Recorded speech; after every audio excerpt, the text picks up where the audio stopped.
আসসালামু আলাইকুম। আশা করি সবাই ভালো আছেন। ইতিমধ্যে অনেকেই জানেন আর অনেকেই জানেন না যে কানাডা সরকার স্পন্সরশিপ ভিসা বন্ধ করে দিছে বাংলাদেশিদের জন্য।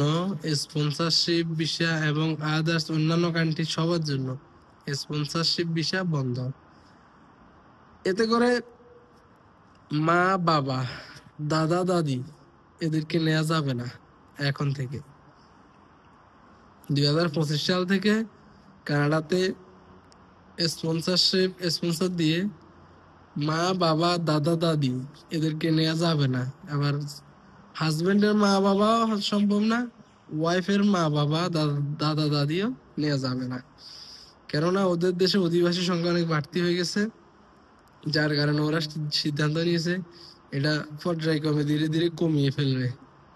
এই জন্য তারা নতুন সিদ্ধান্ত ঘোষণা করছে যে এখন থেকে আর স্পন্সর বিষয় দাদা দাদি, নানা নানি, মা বাবা এদেরকে নেওয়া যাবে না।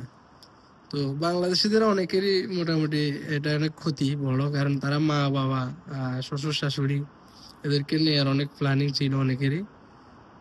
দাদা শ্বশুর, দাদা শাশুড়ি বা দাদা দাদি এদেরকেও নেওয়ার অনেকের তো প্ল্যানিং থাকে, তো সেটা সম্ভব হচ্ছে না।